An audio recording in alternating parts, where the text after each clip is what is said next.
Olá, aqui quem fala é o professor Jefferson Borges. E agora que você já entendeu o que é a condição I, que é um pouco mais simples, agora nessa aula a gente vai ver o que é a condição switch.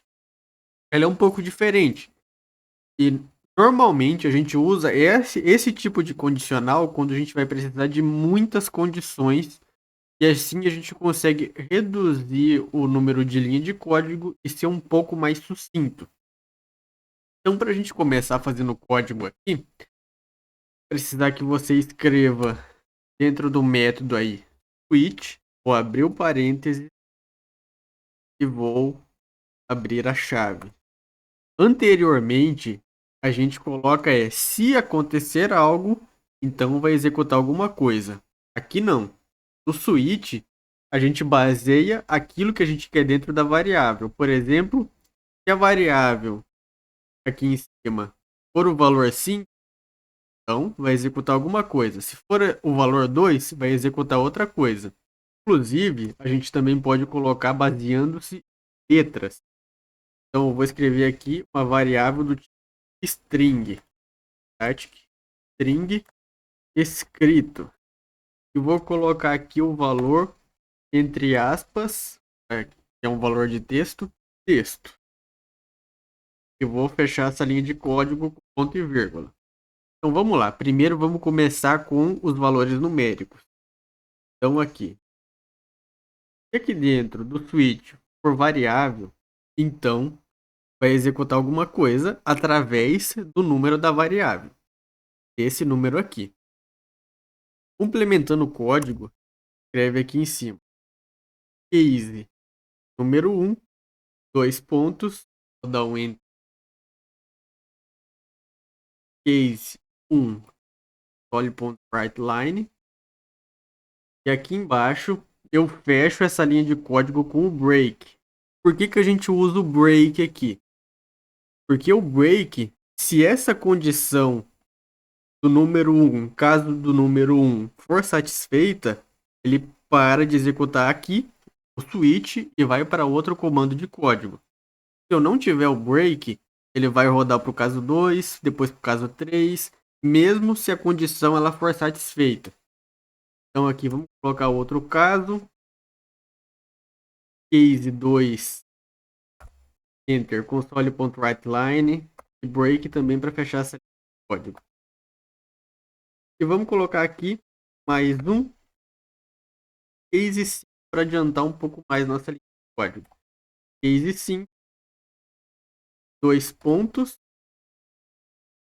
pulo uma linha para ser mais organizado e coloco break. E depois ponto e vírgula para fechar o código. Então vamos lá. Se o valor dessa variável aqui em cima, que eu coloquei dentro do parênteses, for o número 1, então aqui dentro vai executar a ação que vai imprimir na tela qualquer valor. Por exemplo, o número 1 pode ser dia 1 de janeiro. Pode ser qualquer palavra. Se for o número 2 aqui nessa variável, eu posso imprimir que seja dia 2 de janeiro. Então aqui você pode perceber que se você for fazer isso no if, o tanto de linha de código você precisa escrever. Aqui você consegue ser um pouco mais sucinto. E se for o valor número 5 dentro do case, você pode colocar aqui que é dia 5 de janeiro. Então vamos lá. Aqui deixei o valor 5.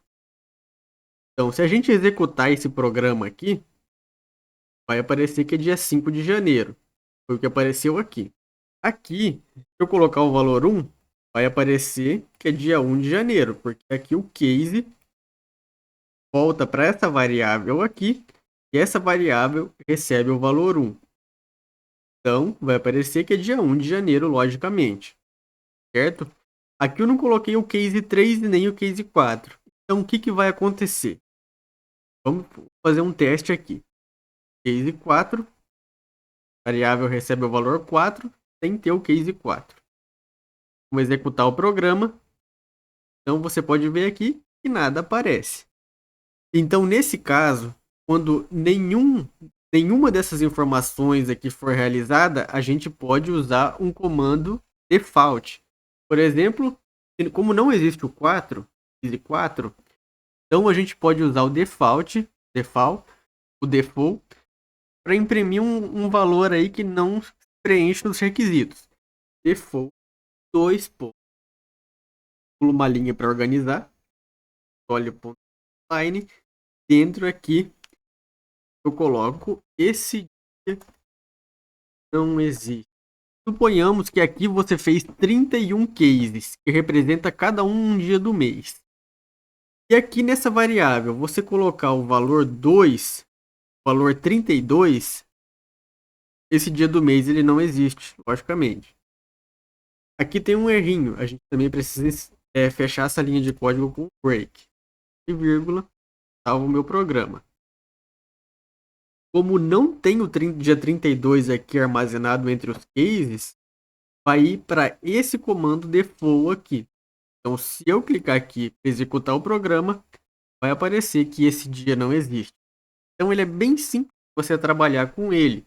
Você precisa basear a variável, o valor da variável, para criar uma condicional.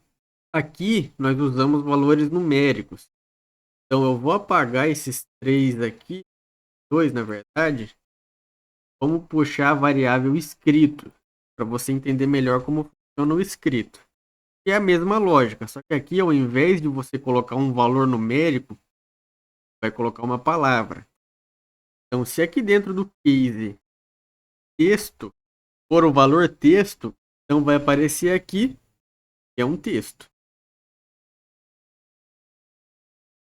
É um texto.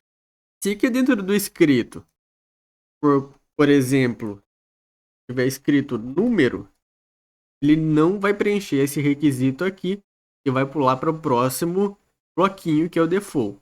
Vai aparecer aqui, esse dia não existe, que foi o que a gente colocou, mas eu poderia escrever aqui, esse número não existe.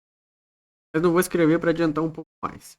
Então, se eu clicar aqui em console.writeLine, vai aparecer esse dia não existe, que é o valor de execução aqui dentro do default. Mas se eu escrever texto e clicar aqui em executar o programa, vai aparecer aqui a palavra que eu coloquei dentro do bloquinho, que é um texto. Como você pode perceber, usar o case valor escrito não é tão viável, porque você precisa escrever várias variáveis para poder fazer sentido. Logo, você precisa saber o que é o switch case para poder saber quando vai ser a melhor opção para usar o if e switch. Você pode usar também o if para fazer a mesma execução aqui, para chegar no mesmo resultado. Mas conforme você escreve um código e ele tem muitas linhas, ele enxugar mais teu código com o case.